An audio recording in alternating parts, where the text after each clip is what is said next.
Hi guys, welcome back to my YouTube channel. So guys, आज का जो topic है वो सिटी लाइफ के बारे में है। तो चलिए देखते हैं क्या है सिटी लाइफ के बारे में। एक एंशियंट के हिस्ट्री के बारे में मैं आपको थोड़ा बहुत पढ़ा देती हूँ। सिटी लाइफ में जैसे आपने देखा, जो सबसे ज़्यादा चीज़ें थी जो हमने आर्कोलॉजिस्ट ने पाया वो, हाँ, मतलब कि जो आर्कोलॉजिस्ट है उसने सबसे पहले देखा इस सिटीज़ के अंदर स्टोन, शेल एंड मेटल, और इसके अंदर कॉपर, ब्रोंज, गोल्ड और सिल्वर पाए जाते हैं। आपको ये क्वेश्चन आया जाएगा कि सिटी लाइफ में आर्कोलॉजिस्ट ने क्या क्या देखा, तो ये चीज़ें पाई गई थी। कॉपर और ब्रोंज जो सबसे पहले यूज़ किए गए थे टूल्स बनाने के लिए, वेपन्स बनाने के लिए, ऑर्नामेंट बनाने के लिए, और वेसल। गोल्ड और सिल्वर भी इस टाइम में ऑर्नामेंट वगैरह और वेसल को यूज़ किया गया था।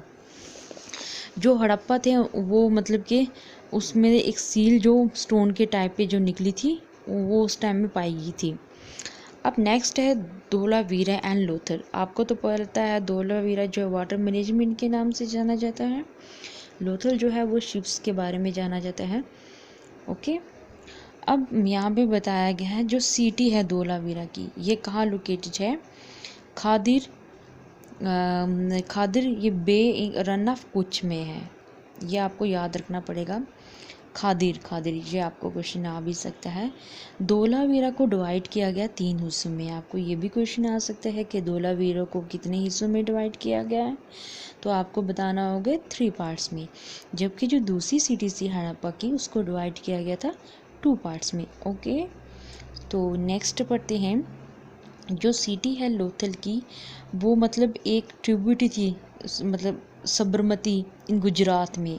गुजरात के अंदर साबरमती जगह है जो सिटी है लोथल की, वो एक कहीं ना कहीं ट्रिब्यूटरी कर पेश करती है।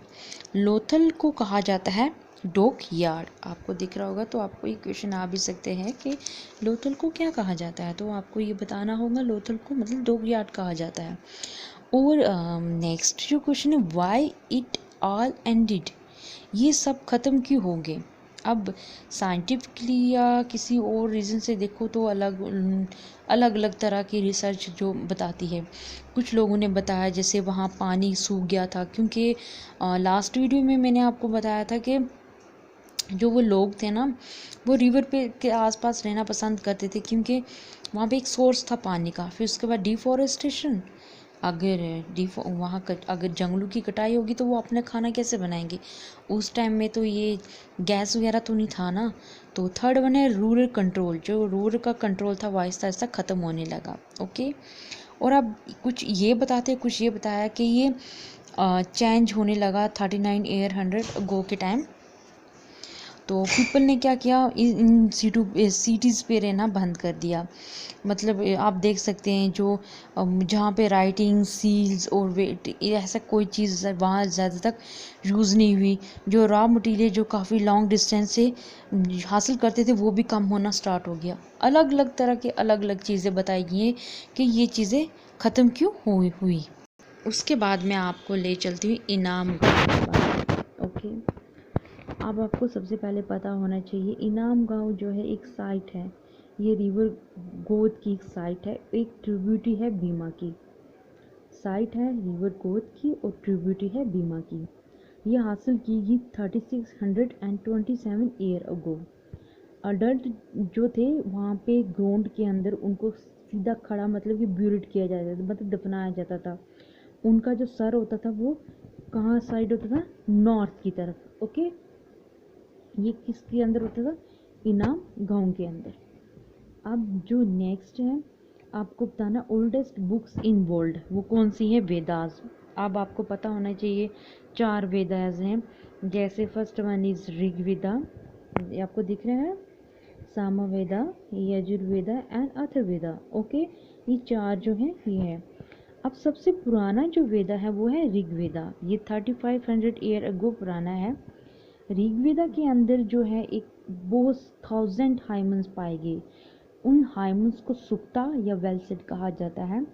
हाइमन्स क्या होता है, जिसमें कई तरह के गॉड और गॉडेस की क्या की जाती है, प्रेज की जाती है। ओके, अब नेक्स्ट जो है वो है जानापाड़ा एंड महाजनपाड़ा। जो राजा थे वो कई तरह के बिग सेक्रीफाइस मतलब परफॉर्म करते थे। उनको राजा कहा जाता है जनापाड़ा के, ना कि उनको जनस कहा जाता था। जो राजा होते थे वो परफॉर्म करते थे बिग सेक्रीफाइस, उनको रिकग्नाइज किया जाता है राजा ऑफ जनापाड़ा। तो ये अब जनापाड़ा महाजन पाड़ा के बारे में बताया गया। पहले इनाम गांव के बारे में महाजन।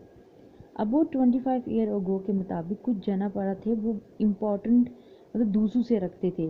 जो कुछ जनापाड़ा जो ज़्यादा इम्पोर्टेंट रखते थे दूसरों से, उनको कहा जाता महाजनापाड़ा। ओके, तो अब जो fort were probably built because people were afraid of attack from other king and needed protection. आपने कहीं मूवी में देखा होगा, आजकल तो जो भी कोई ऐसे वार वगैरह होती है, फोर्ट वगैरह इतने नहीं होते, वेपन्स वगैरह का उस टाइम पे भी यूज़ होता था। यहाँ पे भी कुछ चीज़ें जो हैं ऑटोमेटिकली जो चेंज होती रही। उस टाइम पे क्या होते थे, जो फोर्ट होते थे, जो कुछ लोग होते थे वो दरवाजे के अंदर होते थे ताकि बाहर से दुश्मन उनको अटैक ना करे, कुछ बाहर की होती थी। फिर ये जो होता था फोर्ट के अंदर, वहाँ पे जंग वगैरह लड़ी जाती थी। पर आपने मूवीज़ वगैरह में भी देखा होगा कि कैसे ये फोर्ट वगैरह अटैक करते थे। जो अटैक करने वाला होता था वो सीधा डायरेक्ट फोर्ट के अंदर घुस जाके दूसरे राज्य पे अटैक करता था। ये उस टाइम का सिस्टम होता था। अब जो नेक्स्ट है वो है सोर्सेज ऑफ टैक्सेस, मतलब टैक्सेस के सोर्सेज क्या क्या हैं। आपको पता होना चाहिए, भागा आर क्रॉप टैक्स जो सबसे पहले यूज़ करते थे, वो 1/6 ऑफ जो वीट जो मतलब प्रोड्यूस करते थे, उस जो वीट का मतलब देते थे टैक्स, उसको भागार क्रॉप टैक्स कहते थे। मतलब अगर किसी इंसान के पास अगर मतलब वो खेती करता है वीट का, अगर उसने किसी से उधार लिए तो वो उसका जो अगर उसको टैक्स पे करना है तो वो क्या कहता है 1/6 पे जो वीट का होता था वो प्रोवाइड करता था, तो उसको कहा जाता है भागा और crop tax. Okay, crafts person थे वो क्या करते थे, किस तरीके से अपना टैक्स पे करते थे, लेबर के ज़रिए। फॉर एग्ज़ाम्पल अगर एक इंसान है मेरे से, उसने पैसे लिए, तो मैं क्या चाहूँगी कि वो अगर पैसे की जगह वो अपना लेबर देगा, जो मैं उससे काम करवाऊँगी, तो मेरा टैक्स वहाँ से उस मतलब जो लेना होगा वो हो जाएगा complete. Animal and animal produce were provided by herders. यही सेम सिचुएशन, किसी के पास अगर जानवर वगैरह होते थे तो वो दूध के ज़रिए मतलब कि किसी का मतलब टैक्स देना इस तरीके से अदा करते थे। आजकल के ज़माने में जो टैक्स है वो डायरेक्ट और इनडायरेक्ट टैक्स पाएगी हैं। ऑन सेल और purchase of good that tax were lived, ये भी उस टाइम पे होता था, कोई भी चीज़ खरीदना या बेचना जो भी होती थी। Hunter and gathers also use to pay taxes through forest produce, मतलब जो हंटर और गैदर होते थे वो भी क्या करते थे, फॉरेस्ट प्रोड्यूस के थ्रू अपना टैक्स पे करते थे। ओके, अब नेक्स्ट जो है वो है मगधा। आपको ये क्लियर दिख रहा है शायद, एक सेकेंड, हाँ। मगधा जो है वो उस पर रूल कई तरह के पावरफुल रूलर ने किया था। मगधा के अंदर काफ़ी पावरफुल रूलर थे, उनमें से पहले था बिम्बिसार एंड अजाता शत्रु। ओके, महापद्मा जो नंदा थे वो दूसरे इम्पोर्टेंट रूलर थे। मगधा एक ऐसा इम्पोर्टेंट महाजनापाड़ा थे जिन्होंने 200 ईयर मतलब वहाँ पे क्या किया था, सबसे मतलब इम्पोर्टेंट भी महाजन पाए गए, 2 साल वहाँ पे रहे। और रिवर जैसे गंगा और सन उस मगधा में फ्लो करते थे। अब जो नेक्स्ट है वो है वाजी। वाजी ये कैपिटल थी विशाली की। विशाली जो बिहार में है, ये एक ऐसा डिफरेंट स्टाइल ऑफ गवर्नमेंट का होता था जिसको कहा जाता गाना और संगा। ऐसे कई तरह के रूल थे इस सिस्टम के अंदर, ना कि एक सिंगल वन था। कुछ ऐसे जब थाउजेंड्स ऑफ मैन जिन्होंने इस जगह पे रूल किया, और उनको कहा किस एक को कहा जाता था राजा। जो राजा थे वो कई तरह के रिचुअल मतलब परफॉर्म करते थे, आपको याद रखना कुछ।